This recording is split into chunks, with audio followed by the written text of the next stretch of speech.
More and more roads are getting tarmacked in the Kapchorwa area, and I'm wondering whether this change may have an effect on the athletes. In this video, I'll get an opinion from a coach, from an athlete, and I'll also discuss the different effects of the two surfaces on the athlete.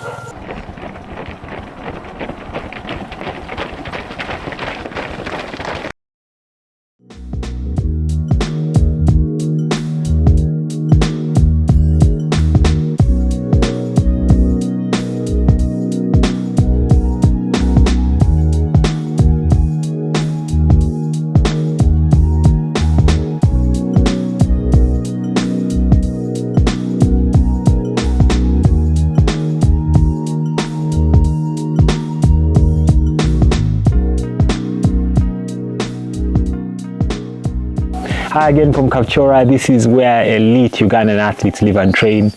It's now the rainy season here. In this video, I want to discuss the roads here. More and more roads are getting tarmacked in the Kapchorwa area. And whilst this is very good for development, good for access, especially during the rainy season where the dirt roads here can become very muddy and slippery, these are also the roads that the athletes use to train on, and I'm wondering whether this change may have an effect on the athletes. In this video, I'll get an opinion from a coach, from an athlete, and I'll also discuss the different effects of the two surfaces on the athlete. A year ago, I shared a video on how Ugandan athletes do their easy runs. In that video, Jacob, who helps me with filming, caught lots of clips of a group of the athletes here on their easy run. And during part of the video, the athletes were running on a dirt road in an area of the town called Siron. Well, that dirt road a year later is now a tarmac road, so the change is happening. Now, just something to point out, the dirt roads here are sometimes referred to as maram roads. Maram is a soil-like material that's used to make the dirt roads more durable, more stable, and also help with drainage for rain.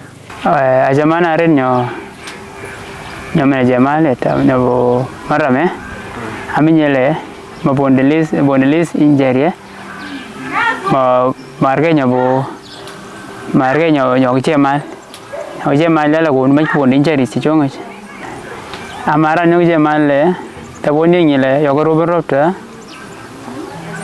ba je training ropta is a man the madi season then helps elabade ernani nyabo tamak. The change in the road surfaces is affecting us both positive and negatively.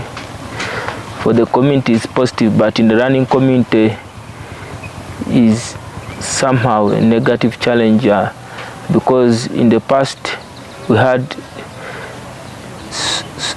dirt roads or maram roads which were favoring us in our training because first of all, it would help us to develop coordination because we are not running on evenly flat surface. So you are running while you are adjusting yourself. So there's development of neuromuscular coordination, which was a very big advantage to us.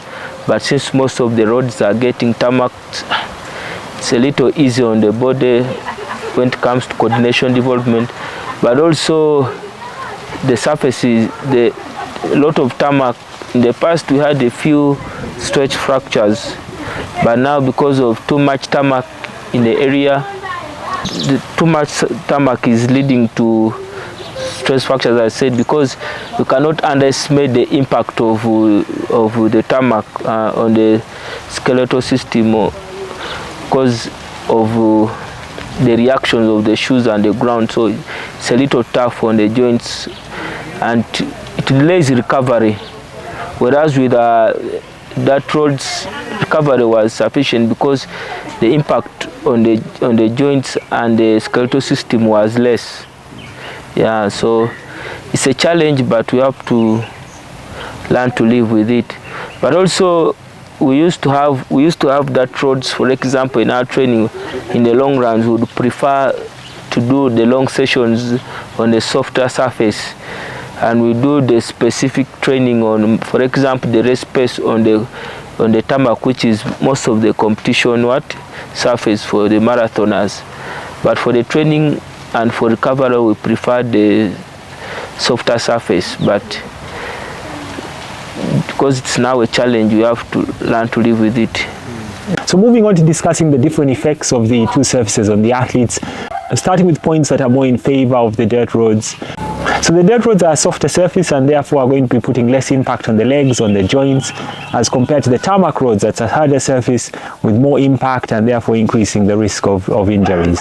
The dirt roads are an uneven surface, and this uneven surface is going to lead to more engagement of stabilizing muscles in the foot, in the ankle, in the core, as compared to the tarmac surface that's more even and therefore is going to be leading to more strain in certain muscle groups and therefore increasing the risk of overuse injuries.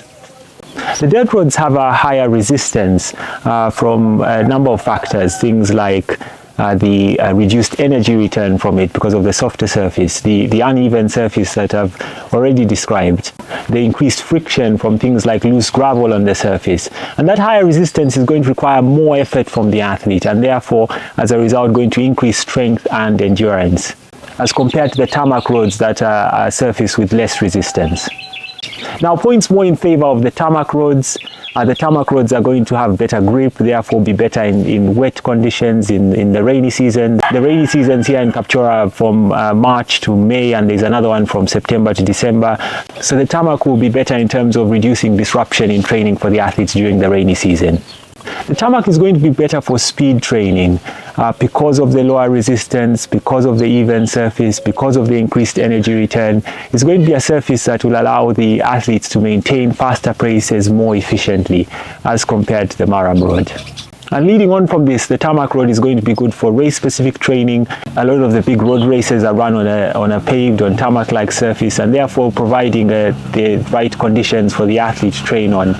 However, there are exceptions to these things like cross-country trail running, whereby the dirt road is going to be similar to those surfaces. So to conclude, I think the athletes need a mix of both these surfaces for their training. The dirt roads are very useful for base training, things like long runs, helping to improve strength and endurance for the athletes, whilst the tarmac roads are very useful for speed training, for race-specific training. It may be that the athletes have to move further and further out of town to get these dirt roads over time if more and more of these roads get tarmacked. I hope the town council recognizes this and maintains some of the roads near the town as dirt roads, as this would greatly help the athletes. Anyways, I want to hear from you. What type of surface do you train on? What do you think about the differences between the dirt roads and the tarmac? Let me know in the comments. Also, if there's any physios watching who will have a lot more knowledge about the different effects of the two surfaces on the athlete, I'll be interested to hear your opinions in the comments down below. Let me know. Thanks for watching, and I'll see you on the next video.